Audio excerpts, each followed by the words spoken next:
की लड़की जीवित हो जा।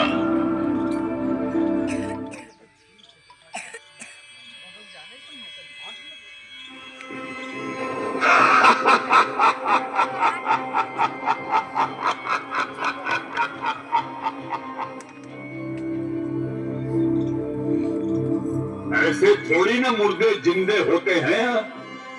मुर्दे तो कयामत के समय जीवित होते हैं। अगली आत्मा को लाया जाए।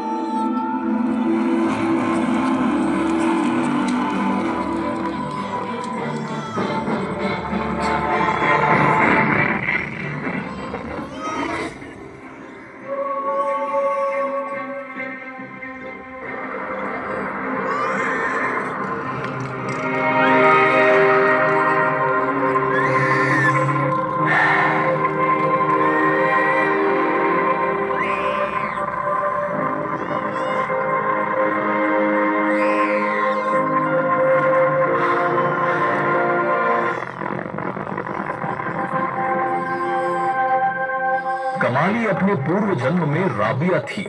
वही राबिया जिसने पूर्ण परमात्मा कबीर जी की शरण ग्रहण की थी, पर समाज की देखा देखी में उसने वो सच्ची भक्ति केवल 4 वर्ष निभाई और फिर सत भक्ति त्याग कर समाज में प्रचलित साधनाओं में लौट गई।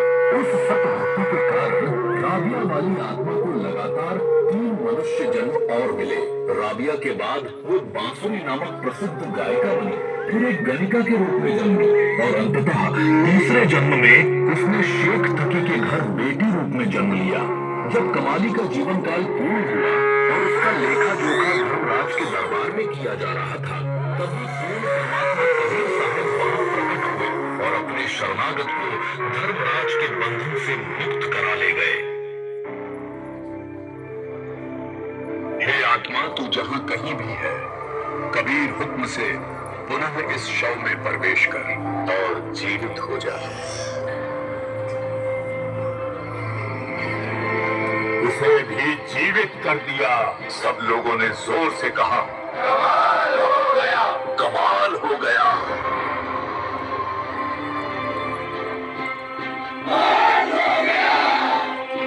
सभी जोर जोर से इस जुलाहे के जयकारे लगाने लगे।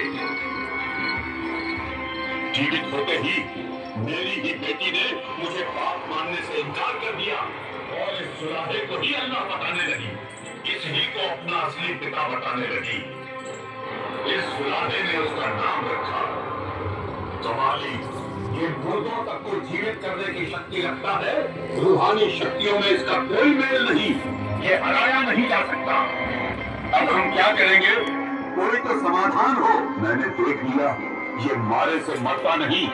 तलवार, तेल, हाथी, कुआं, इस पर कुछ असर नहीं करता। मगर इस बार मेरे पास ऐसा मंसूबा है कि ये जालिम जुलाहा बदनाम होकर खुद ही भाग जाएगा। बदनामी से ही इसका काम तमाम होगा। मौत से ये बच जाता है, मगर इस बार इसे इसकी इज्जत से मारेंगे। मेरा मंसूबा सुनो।